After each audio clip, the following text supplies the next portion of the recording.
Hello बच्चों, I hope आप सब अच्छे होंगे। चलिए इस वीडियो में हम बात करने वाले हैं लिटमस विलियन, यानी कि हम पढ़ रहे थे एसिड बेस और सॉल्ट के बारे में। और इसमें मैंने रिकॉग्नाइज करने के लिए कि हम कैसे पता करें कि एसिड क्या है, बेस कौन सा है और सॉल्ट कौन सा है, ये हम कैसे पता करें। तो उसके लिए मैंने कुछ तरीके बताए थे, जैसे कि आप टेस्ट से पता कर सकते हैं, आप पीएच वैल्यू से पता कर सकते हैं, है ना। और कुछ इंडिकेटर के बारे में मैंने बात करी थी। उन्हीं इंडिकेटर में एक इंडिकेटर और है जिसे हम कहते हैं लिटमस सॉल्यूशन, यानी कि लिटमस विलियन। ठीक है, अब लिटमस विलियन एक्चुअल में है क्या? तो लिटमस विलियन जो है ना, एक प्लांट से बनाया जाता है। इस प्लांट का नाम होता है लीचेन। ठीक है, ये लीचेन जो है प्लांट होता है जो कि थैलोफाइटा ग्रुप से बिलोंग करता है। थैलोफाइटा ग्रुप के बारे में हम देखेंगे जब हम पढ़ेंगे क्लासिफिकेशन, उस समय पर हम थैलोफाइटा ग्रुप के बारे में पढ़ेंगे। ठीक है, तो ये ग्रुप होता है जिससे थैलोफाइटा ग्रुप का एक पौधा होता है लीचेन, इससे लिटमस विलियन बनाया जाता है। ठीक है, अब लिटमस विलियन की अगर बात करूं तो लिटमस विलियन जो है वो बैगनी कलर का होता है। ठीक है, ना तो ये एसिडिक होता है, ना ही ये बेस होता है। ठीक है, ना तो ये अम्लीय होता है और ना ही ये क्षारीय होता है। ठीक है, अब हमें कैसे पता चलेगा कि एसिड कब है, बेस कब है? तो ये अपना कलर चेंज कर देता है एसिड और बेस की प्रेजेंस में। ठीक है, अम्ल और क्षार की उपस्थिति में ये अपना कलर चेंज कर देता है। ठीक है, इसी लिटमस विलियन से बनता है आपका लिटमस पेपर। अब एक क्वेश्चन बहुत पूछा जाता है कि भाई लिटमस पेपर अम्ल की उपस्थिति में कैसे कलर देता है, क्षार की उपस्थिति में कैसा कलर देता है। तो मैं आपको एक ट्रिक बताता हूँ, बहुत प्यारी सी ट्रिक है, अनिल। ठीक है, आप अनिल वर्ड याद रखिए। देखिए, अनिल आ रिप्रेजेंट करता है अम्ल को, अम्ल मतलब कि एसिड को। ठीक है, और ना रिप्रेजेंट करता है किसको? नीले को। और ला रिप्रेजेंट करता है किसको? लाल को। तो आप क्या कहेंगे? आप कहेंगे कि जो अम्ल होता है ना भैया, वो अम्ल क्या करता है? नीले लिटमस को कैसा कर देता है? नीले लिटमस को लाल कर देता है। ठीक है, तो आप इससे बहुत आसानी से पता कर सकते हैं कि अम्ल क्या करेगा? नीले लिटमस को लाल कर देगा। चलिए, अब उसके बाद इसका जस्ट अपोजिट क्या होगा कि क्षार की प्रेजेंस में, यानी क्षारक की या बेस की प्रेजेंस में ये क्या करेगा?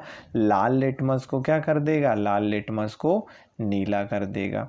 तो इससे आप बहुत इजी तरीके से पता कर सकते हैं। चलिए, अब हम आपकी एनसीईआरटी में आगे की तरफ बढ़ते हैं। ठीक है, अब आपके एनसीईआरटी में आगे जो टॉपिक है उसमें है कि हम कैसे पता, यानी कि इनके नेचर के बारे में पता करते हैं, इनके केमिकल नेचर के बारे में हम पता करेंगे, किसके? अम्ल क्षारक के। ठीक है, चलिए, तो अम्ल क्षारक के केमिकल नेचर में हमने इससे पहले भी बात कर चुके हैं। एक बार मैं थोड़ा सा जल्दी से मैं बता देता हूँ कि केमिकल नेचर के बारे में हम पता करते हैं इंडिकेटर के जरिए। इंडिकेटर दो तरह के होते हैं, एक होता है आपका कलर इंडिकेटर, ठीक है, दूसरा होता है आपका ऑल्फैक्टरी इंडिकेटर। ठीक है, कलर इंडिकेटर से हम रंगों का पता करते हैं, रंग यानी कि अलग अलग कलर इंडिकेटर होते हैं, जैसे हल्दी, लाल पत्ता गोभी, है ना, पेटूनिया के पौधे, पेटूनिया फूल का पंखड़ियाँ, इनसे हम पता कर लेते हैं कि वो जब अम्ल डालेंगे तो वो अलग कलर देगा और क्षार डालेंगे तो एक अलग कलर देगा। ठीक है,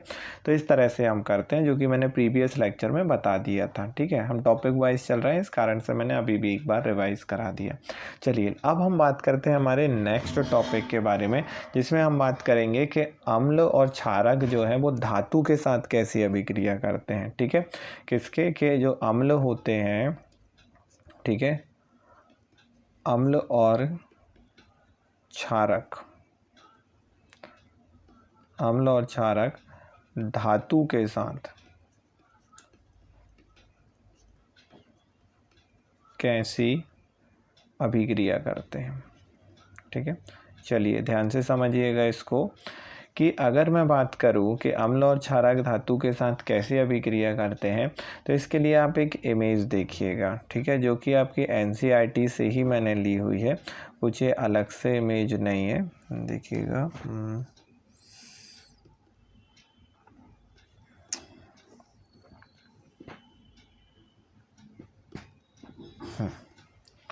ये इमेज, इसे मैं थोड़ा बड़ा कर देता हूँ। देखिए, अगर आप इस इमेज की अगर बात करें तो देखिए यहाँ पर थोड़ा सा नीचे ले आते हैं।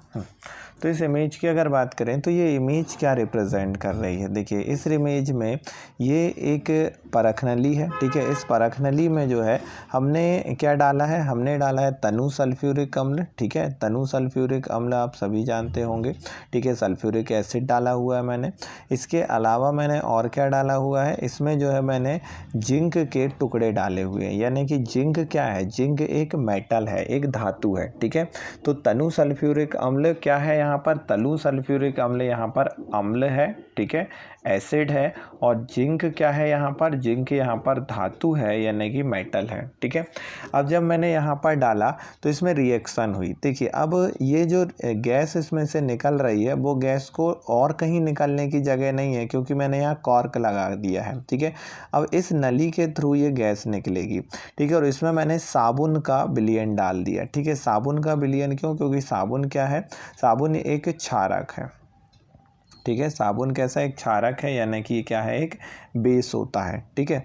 अब इससे क्या हुआ, इससे जो है वो एक गैस निकली, और जब मैंने जलती हुई मोमबत्ती को यहाँ पर लेके गया तो जलती हुई मोमबत्ती में चट चट की आवाज़ यहाँ पर आ रही है, फट फट की ध्वनि के साथ हाइड्रोजन गैस का दहन, यानी कि जब मैंने मोमबत्ती को यहाँ पर लेके गया तो चट चट की आवाज़ के साथ हाइड्रोजन गहन का दहन, यानी कि रिएक्शन ये बता क्या रही है, पूरा चित्र ये बता रहा है कि जब आपने धातु की क्रिया, मेटल की रिएक्शन जब किससे, अम्ल से कराई, एसिड से कराई आपने, तो क्या निकली, हाइड्रोजन गैस निकली। क्या निकली, हाइड्रोजन गैस निकली, ठीक है। तो एक्चुअल में हम इस चित्र से समझेंगे क्या, इस चित्र से हम ये समझेंगे कि जब आप किसी भी एसिड के साथ में किसी भी धातु की रिएक्शन कराते हैं, ठीक है, जब आप किसी भी अम्ल के साथ में, ठीक है, आप अम्ल के साथ जब आप धातु की क्रिया कराएंगे उस समय पर क्या बनेगा, लवण यानी कि सॉल्ट बनेगा, और उसके बाद में कौन सी गैस निकलेगी, तो आप कहेंगे कि हाइड्रोजन गैस निकलेगी भाई साहब, ठीक है।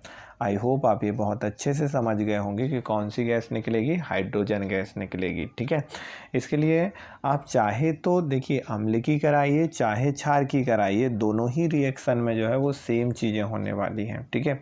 जैसे कि अगर मैं यहाँ पर कोई क्षार भी लेता हूँ, ठीक है, अगर मैं यहाँ पर कोई क्षारक भी लेता हूँ यानी कि बेस भी लेता हूँ, और बेस की जब मैं धातु के साथ अभिक्रिया कराऊंगा तो यहाँ पर क्या बनेगा, तो यहाँ पर लवण बनेगा, ठीक है, और उसके बाद में यानी सॉल्ट बनेगा और हाइड्रोजन गैस ही निकलेगी, ठीक है। तो आप ये अच्छे से समझ गए होंगे बच्चों कि अम्ल की कराइए चाहे आप क्षारक की कराइए, एसिड की कराइए चाहे आप बेस की कराइए, ठीक है, कोई भी आप रिएक्शन करा लीजिए अधातु के साथ, वहाँ पर सेम कंडीशन होगी, सॉल्ट निकलेगा और हाइड्रोजन गैस निकलेगी, ठीक है। जैसे कि मैं एक रिएक्शन लेता हूँ NaOH, अब आपको पता है NaOH जो है वो क्या है, एक बेस है, ठीक है। NaOH क्या है, एक बेस है। अब जब इसके साथ में मैं जिंक की रिएक्शन कराऊंगा, ठीक है, तो यहाँ पर बनेगा क्या, यहाँ पर बनेगा Na2ZNO, ठीक है, जो कि एक सॉल्ट है, सोडियम जिंकेट जिसे कहते हैं, और उसके बाद में H2, ठीक है। इसे बैलेंस करने के लिए यहाँ N2 है इसलिए मैं यहाँ पर 2 लगा दूंगा। अब सारी रिएक्शन यहाँ पर बैलेंस हो जाएगी, ठीक है, क्योंकि ZNO2 है ये, ठीक है, ये पूरी रिएक्शन बैलेंस है, ठीक है। तो इस तरह से ये आपके NCERT का एग्जाम्पल था इसलिए मैंने आपको दे दिया, ठीक है, ताकि अगर ऐसा कोई एग्जाम्पल आए तो आप इजीली समझ जाएं कि भाई ये क्या है, ये बेस है और ये क्या है आपका मेटल है, ठीक है। और जब आपने क्रिया कराई तो कौन सी गैस निकलेगी, हाइड्रोजन गैस निकलेगी। चलिए, ठीक है। अब उसके बाद में हम अगली चीज़ देखते हैं कि अगर आप धातु के कार्बोनेट या हाइड्रोजन कार्बोनेट, जिन्हें हम बाई कार्बोनेट भी कहते हैं, ठीक है, आप अगर धातु के कार्बोनेट या फिर हाइड्रोजन कार्बोनेट, ठीक है, हाइड्रोजन कार्बोनेट को हम क्या कहेंगे, हाइड्रोजन कार्बोनेट को आप कहेंगे वाई कार्बोनेट, ठीक है। हाइड्रोजन कार्बोनेट, इनकी जब अभिक्रिया आप अम्ल के साथ कराएं, ठीक है, तो क्या होगा, वो हम देखेंगे, ठीक है। जब इनकी अभिक्रिया आप अम्ल के साथ कराएंगे तो उस कंडीशन में क्या होगा। तो आप ये बहुत अच्छे से ध्यान रखिएगा कि जब आप धातु के कार्बोनेट या हाइड्रोजन कार्बोनेट की रिएक्शन जब आप अम्ल से कराएंगे, ठीक है, तो उस स्थिति में क्या बनेगा, उस स्थिति में दो चीज़ें तो बिल्कुल सेम रहने वाली हैं कि एक तो लवण जो है वो बिल्कुल सेम रहेगा, ठीक है। उसके बाद में जो है वो यहाँ पर जो गैस निकलेगी, वहाँ पर आपके इससे पहले की रिएक्शन में कौन सी गैस निकल रही थी, हाइड्रोजन गैस, यहाँ पर आपकी निकलेगी कार्बन डाइऑक्साइड गैस CO2 और उसके बाद में H2O, ठीक है, जल निकलेगा, ठीक है। तो लवण, जल और कौन सी गैस निकलती है, H2O गैस निकलती है। ये आप बहुत अच्छे से याद कर लीजिए, ठीक है। अब मैं कुछ एग्जांपल लेता हूँ धातु के कार्बोनेट और बाइकार्बोनेट का एक बड़ा अच्छा सा एग्जांपल है सोडियम कार्बोनेट और सोडियम बाइकार्बोनेट, ठीक है। सोडियम कार्बोनेट और सोडियम बाइकार्बोनेट से कैसे, क्योंकि सोडियम बाइकार्बोनेट की बात करूं तो सोडियम बाइकार्बोनेट होता है खाने का सोडा, ठीक है। बेकिंग, आप जो खाना घर में जो सोडा यूज़ करते हैं खाने का सोडा, वो होता है सोडियम बाइकार्बोनेट। सोडियम कार्बोनेट की अगर मैं बात करूँ तो जो कपड़े धोने का सोडा होता है उसे आप सोडियम कार्बोनेट कहते हैं, ठीक है, याद रखिएगा। तो पहले मैं एक सोडियम कार्बोनेट के साथ अभिक्रिया करा लेता हूँ, ठीक है। तो Na2CO3 जो है वो आपका सोडियम कार्बोनेट। अब इसकी मैंने किससे अभिक्रिया कराई, एक अम्ल कराई HCl। HCl क्या है, आपका एक एसिड है, ठीक है। जब मैंने इसकी अम्ल से क्रिया कराई, ठीक है, तो यहाँ पर क्या बना, लवण। अब लवण क्या है, NaCl यानी सॉल्ट। सबको पता है कि NaCl जो है वो एक क्या है, सॉल्ट है, ठीक है, सोडियम क्लोराइड। फिर उसके बाद में क्या बनेगा, H2O बनेगा। फिर उसके बाद में क्या बनेगा, CO2 गैस निकलेगी। अब हम इसको बैलेंस कर देते हैं, बैलेंस करें तो यहाँ पर N2 हैं तो यहाँ भी मैं 2 लगा देता हूँ, ठीक है। अब इसके 2 लगाने से Cl जो है वो कितने हो गए, 2 हो गए, तो Cl 2 हो गए, तो मैं यहाँ भी 2 लगा देता हूँ, ठीक है। अब आप देखेंगे पूरी रिएक्शन बैलेंस है, यहाँ पर किसी तरह की कोई दिक्कत नहीं है, ठीक है। तो ये बैलेंस रिएक्शन हो गई। चलिए अब एक मैं आपको सोडियम बाइकार्बोनेट के साथ करा देता हूँ रिएक्शन, ठीक है। तो सोडियम बाइकार्बोनेट का फॉर्मूला होता है NaHCO3। ये कुछ फॉर्मूले आपको याद होने चाहिए, ठीक है। सोडियम कार्बोनेट क्या है, खाने का सोडा या कपड़े धोने का सोडा, कपड़े धोने का सोडा, ठीक है। अब सोडियम बाइकार्बोनेट की जब मैं रिएक्शन कराऊंगा तो ये HCl से कराऊंगा, ठीक है। अब देखिए बहुत सारे बच्चों को ये कन्फ्यूज़न होता है कि सर खाने का सोडा और कपड़े धोने के सोडे में हम कैसे याद रखें। तो देखिए इसमें लिखा है बाइकार्बोनेट। बाई क्या करती है बताइए, बाई खाना बनाती है ना, ठीक है। तो बाई खाना बनाती है तो खाने का सोडा याद रख लो, उसके बाद में उसका जस्ट उल्टा कपड़े धोने का सोडा सोडियम कार्बोनेट। मैं तो ऐसे ही याद रखता हूँ, ठीक है। चलिए तो आपने याद रखा कि सोडियम बाइकार्बोनेट, ठीक है। अब इसकी आपने रिएक्शन कराई तो आपको पता है क्या बनेगा, NaCl plus H2O plus CO2। अब बताइए क्या इसमें कुछ बैलेंस करने की ज़रूरत है, तो कि बिल्कुल नहीं। क्यों, क्योंकि यहाँ पर देखिए Na की बात करूँ 1 है, यहाँ भी Na 1 है, ठीक है। Cl 1 है, Cl 1 है, ठीक है। H कितने हैं, 2 हैं, तो यहाँ पर 2H हो गए, ठीक है। फिर उसके बाद में C कितना है, 1 है। O कितने हैं यहाँ पर, O यहाँ पर कितने हो गए, 3 हो गए, 1 2 3, ठीक है। यहाँ पर भी 3 है। तो पूरी रिएक्शन यहाँ बैलेंस है, तो हमें कुछ करने की ज़रूरत है ही नहीं, ठीक है। तो आई होप आप ये बहुत अच्छे से समझ गए होंगे कि किस तरह से आप, हाँ अब एक चीज़ यहाँ पर जो कि आपके NCERT में दी हुई है, तो आपको ये अच्छे से पता होना चाहिए कि अगर मैं बात करूँ यहाँ पर देखिए कि जो आपका कार्बन डाइऑक्साइड होता है, कार्बन डाइऑक्साइड गैस को अगर आप बुझे हुए चूने में घुसेड़ेंगे या बुझे हुए चूने में आप डालेंगे, तो बुझे हुए चूने में डालते हैं तो बनता क्या है, उससे बनेगा आपका जो एक श्वेत अपक्षेप निकलेगा जिसको आप कहेंगे एक कैल्शियम कार्बोनेट, ठीक है। तो याद रखिएगा जिससे आप ब्लीचिंग पाउडर भी बनाते हैं। तो ये क्वेश्चन बहुत पूछा जाता है कि ब्लीचिंग पाउडर कैसे बनाया जाता है। तो जब आप कार्बन डाइऑक्साइड गैस को जो है चूने में डालते हैं, ठीक है, कार्बन डाइऑक्साइड गैस को चूने में प्रवाहित करते हैं, चूने के पानी में डालते हैं, तो उससे CaCO3 बनेगा, ठीक है। तो देखिए आपने क्या कहा, CaOH2। CaOH2 क्या है आपका, ये चूने का पानी है, ठीक है, चूने का पानी है। इस चूने के पानी में आपने क्या डाली, CO2 गैस डाल दी, ठीक है। अब जब आपने CO2 गैस डाल दी चूने के पानी में तो उस समय क्या बना, CaCO3, ठीक है, CaCO3। ये क्या है CaCO3? एक सफ़ेद कलर का एक अपक्षेप है, यानी कि सफ़ेद कलर का कुछ बच जाता है, उसे हम अपक्षेप कहते हैं, ठीक है। और उसके बाद में क्या है, H2O, ठीक है। चलिए, इतना आप अच्छे से समझ गए। तो इस तरह से आपने बेसिकली क्या जाना, आपने बेसिकली यहाँ पर ये जाना कि भाई जब आप सोडियम धातु के कार्बोनेट या हाइड्रोजन कार्बोनेट की रिएक्शन अम्ल से कराएंगे तो लवण प्लस CO2 प्लस जल बनेगा। चलिए, अब हम करते हैं कि भाई अम्ल और क्षार अगर रिएक्शन करेंगे, ठीक है, एसिड और बेस अगर रिएक्शन करते हैं तो क्या होता है, ठीक है। तो देखिए, जब हम अम्ल और क्षारक की अभिक्रिया कराएंगे, ठीक है, जब आप अम्ल और क्षारक की रिएक्शन कराएंगे तो ये अभिक्रिया में बनेगा लवण प्लस जल, ठीक है। और इस अभिक्रिया को आप नाम देते हैं उदासीनीकरण अभिक्रिया, उदासीनीकरण अभिक्रिया। यानी कि इस अभिक्रिया में होता क्या है, अम्ल क्षार के प्रभाव को ख़त्म कर देता है और क्षार अम्ल के प्रभाव को ख़त्म कर देता है। यानी कि इस अभिक्रिया में जब अम्ल और क्षार की आप अभिक्रिया कराएंगे तो यह एक दूसरे के प्रभाव को ख़त्म कर देते हैं, ठीक है। जैसे आपको एसिडिटी होती है, गैस बनती है, तो गैस बनती है उस समय पर आप कोई भी क्षार यानी इनो ले लेते हैं तो क्या होता है, एसिडिटी ख़त्म हो जाएगी। क्यों? क्योंकि अम्ल और क्षार की अभिक्रिया होगी तो ये उदासीनीकरण अभिक्रिया कहलाएगी, यानी एक दूसरे के प्रभाव को ये ख़त्म कर देंगे। समझ में आया? ठीक है। जैसे कि कोई एक अम्ल ले लेता हूँ, अम्ल मैंने ले लिया NaOH, ठीक है। फिर उसके बाद में कोई मैंने एक ये क्षार ले लिया NaOH, ठीक है, और एक अम्ल ले लिया मैंने HCl, ठीक है, एसिड।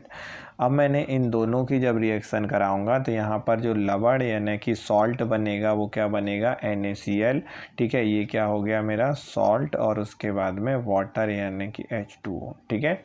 तो इस तरह से ये कौन सी रिएक्शन हो गई, ये रिएक्शन हो गई उदासीनीकरण की अभिक्रिया, ठीक है। आई होप आप ये अच्छे से समझ गए होंगे। जैसे कि अगर आपको लाल चींटी काटे और उसके ऊपर आप सर्फ घिस लीजिए, क्योंकि सर्फ क्या है, यहाँ पर एक बेस होता है, तो जब आप सर्फ घिस लेते हैं तो जलन कम हो जाती है। क्यों कम हो जाती है? क्योंकि अम्ल और क्षार जब रिएक्शन करेंगे तो ये एक दूसरे के प्रभाव को क्या कर देंगे, इग्नोर कर देंगे, एक दूसरे के प्रभाव को ख़त्म कर देंगे, ठीक है। बहुत हद तक ये ख़त्म कर देते हैं, ये चीज़ आप ध्यान रखिएगा। चलिए, अगर मैं अम्ल की रिएक्शन जो है वो धात्विक ऑक्साइड से कराऊँ, मेटलिक ऑक्साइड से कराऊँ, ठीक है। अब हम क्या देखेंगे कि अगर धात्विक ऑक्साइड से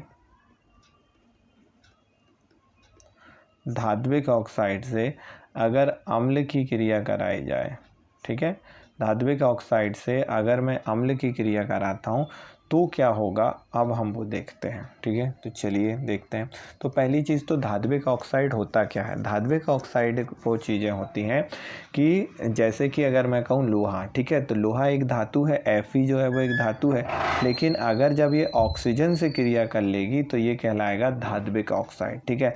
कॉपर एक धातु है, अगर ये ऑक्सीजन से क्रिया कर लेगी तो ये कॉपर ऑक्साइड कहलाने लगेगा, ठीक है। तो जब धातुएं ऑक्सीजन से अभिक्रिया कर लेती हैं, ऑक्सीजन से रिएक्शन कर लेती हैं, तो ये क्या कहलाने लगती हैं, ये कहलाने लगती हैं धात्विक ऑक्साइड, ठीक है। चलिए, अब आपको ये तो पता चल गया है, ठीक है। तो यहाँ पर बनेगा क्या, तो ध्यान से समझिएगा जो चीज़ अब मैं बताने वाला हूँ, ठीक है। काफ़ी इंटरेस्टिंग भी है और मज़ेदार भी है। देखिए, जब आप में कलर चेंज, हाँ, जब आप जो है वो धात्विक ऑक्साइड की रिएक्शन अम्ल से कराते हैं उस समय पर बनता है यहाँ पर लवण यानी कि सॉल्ट प्लस जल। आप कह रहे होंगे सर ये तो पहले भी एक जगह बना था। बिल्कुल बना था। कहाँ बना था? जब आपने क्षारक यानी बेस की रिएक्शन जब अम्ल से कराई थी या अम्ल की रिएक्शन बेस से कराई थी उस समय पर भी क्या बना था, लवण यानी सॉल्ट प्लस वाटर बना था। अब अगर मैं आपसे ये कहूँ कि आप जो है वो इन चीज़ों को मैच करें तो आप कहेंगे सर देखिए लवण से लवण मैच हो गया, ठीक है, वाटर से वाटर मैच हो गया, अम्ल से अम्ल मैच हो गया, यानी इसका मतलब ये है कि क्षारक से धात्विक ऑक्साइड मैच हो गया। कि बिल्कुल सही कहा आपने कि भाई जो मेटेलिक ऑक्साइड हैं वो बेस नेचर के होते हैं, यानी कि आप इससे ये कंक्लूज़न निकाल सकते हैं कि जो धात्विक ऑक्साइड होते हैं, ठीक है, जो धात्विक ऑक्साइड होते हैं वो धात्विक ऑक्साइड किस प्रकृति के होते हैं? क्षारीय प्रकृति के होते हैं। समझ में आया? धात्विक ऑक्साइड जो है वो धात्विक ऑक्साइड किस नेचर के होते हैं? तो धात्विक ऑक्साइड क्षारीय प्रकृति के होते हैं। क्लियर है ये बातें? चलिए अब बात करते हैं अपन आगे, ठीक है। तो देखिए अगर मैं जो है वो अधात्विक ऑक्साइड की अभिक्रिया क्षारक से कराता हूँ, उस समय पर क्या होता है? ठीक है, मैंने धात्विक ऑक्साइड की क्रिया अम्ल से करा दी, वो तो तुम्हें समझ में आ गया। अब मैं अगर अधात्विक ऑक्साइड की रिएक्शन कराऊँ, चलिए देख लेते हैं। तो अधात्विक ऑक्साइड यानी कि जब अधातुएं जो हैं वो ऑक्सीजन से क्रिया करती हैं तो उसे कहते हैं अधात्विक ऑक्साइड। तो जब आप अधात्विक ऑक्साइड की रिएक्शन जो है वो किससे कराएंगे? क्षारक से यानी बेस से कराएंगे, तो उस समय भी क्या बनेगा? उस समय भी बनेगा लवण प्लस जल।